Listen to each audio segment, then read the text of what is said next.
So, lads, I'm in a car right now.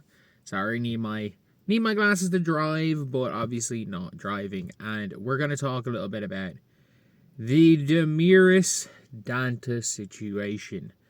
What the hell are the Fever doing? Why? Just why? Just why? Did you get rid of Justine Passat? Did you not make any moves? Because people are like, oh yeah, there is a backup center. Damiris Dantas is coming back. Dantas is coming back. First of all, she stinks. There's no world where the addition of Damiris Dantas makes her team better. But she's now out for the season. You knew she was out for the season. The not with team knee injury. A knee injury that happened against the fucking Sparks, I think. I'm pretty sure it happened in the Justine Passat in the game where you had said you were going to get rid of Justine Passat. Like, I'm pretty sure it happened in that game. And now I'm just like, what exactly is the Fever's goal? Is it, like, obviously, if you waive Damiris Dantas in, then she loses $100,000. I'm sorry, you could waive Damiris Dantas and hire her as a fucking coach for $100K for the rest of the year. I don't know if you want to keep her around. You could hire her for something. You could find a way to get her $100,000. But at the end of the day, if you're trying to, like, do everything you can to, appease Damiris Dantas, you're not a serious team. You're just not. Like, Dantas is literally now. She is now out for the season. She is now out for the season. And you could have waived her. You should have waived her. Everybody knows you should have waived her.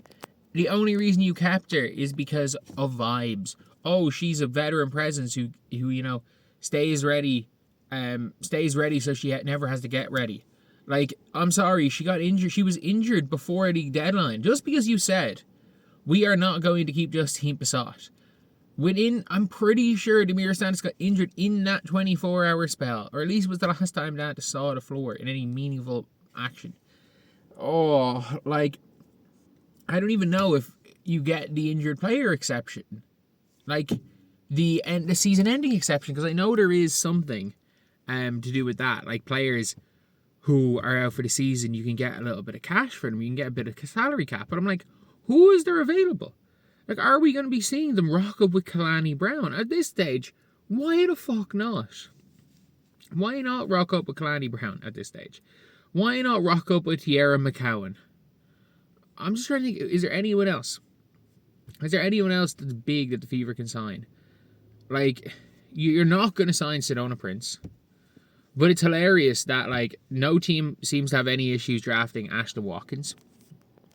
So, like, nobody will touch Sedona Prince, but no one has any issue drafting Ashton Watkins. Again, you can have the same allegations, but if you went to South Carolina, who cares? Who cares if you went to South Carolina?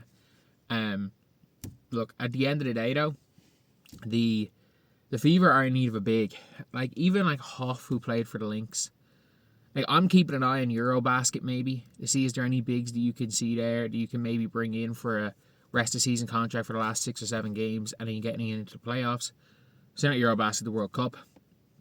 I'm keeping an eye on the World Cup. If you do get money for the Indiana Fever, the last thing you need to do is spend it today. Wait till you get someone good, but you got to go into the playoffs with 12 players. You have got to go in with 12 players, or at least as close to 12 as possible. Look, I wouldn't even be opposed to taking Aerial Powers. You might be saying she's not a big. No, she's not, but look, I'm going to be real. I don't know if Aerial Powers is better or worse than Lexi Hull. Am I wrong? I want you to be honest here. Am I wrong in saying that they're at a similar level? I think Lexi might be better. I don't know if she's better, though, in her current form.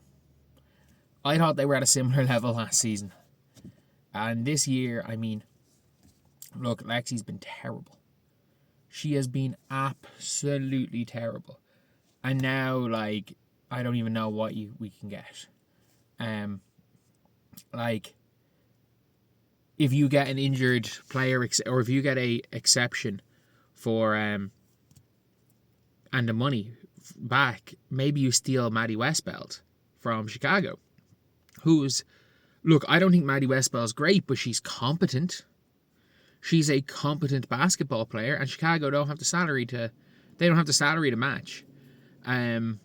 Marta Suarez is no longer on a dev deal. I wouldn't have any issue with taking Marta Suarez. Just trying to think off the top of my head, like, do you punt on Yarden Garzone? Probably not.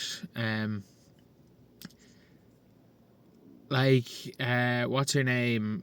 Mariam Koulibaly.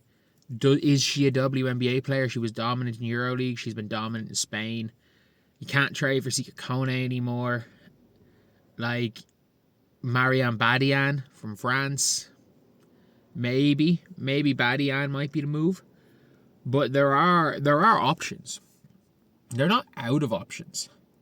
If they can, I think they do get the money for Dantas, and the odds of them signing somebody better than Dantas is high. It really is high. But, like, it's just their luck when they get rid of Justine Bassett, who has the most potential. Like, I'm not saying that Grace Van Sloot is not better right now. I'm not saying Bassett's brilliant right now, because she's not. I know she had that one unbelievable game. But, like, she is going to play some, not a lot of playoff minutes for this Aces team. And the thing with Bassett is it's about in 3, 4, 5, 6 years. Well, not even 3, 4, 5, 6 years, while she's on a rookie deal in 2 to 3 years, while they're still making a minimum contract. Who do you project to be a real good player? I also think Van Sloot is going to be really good. But, like, Justine Bassett was a 5-star recruit, top 10 recruit, really good player for Team USA, 6'4" shooter. And it didn't work out when she went to Tennessee. And then she was really good as a senior at Vanderbilt. I rate Grace Van Sloot highly. I'm okay with us keeping Grace. But I don't know what way the Fever go about it. Is it like a win now move, or in signing a Badian, or do you look and you're like, okay, what are there any bigs from college that we missed out on?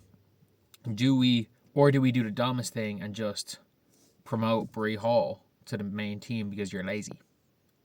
Or do we promote whoever the other player is that we signed last week? So, like, the odds of her being promoted might be high, and that might be what they're doing, because if Dantas is out for the year, there's 12 games left in the season, or there's 13 games left. They can call up her as a dev slot player for the entire year.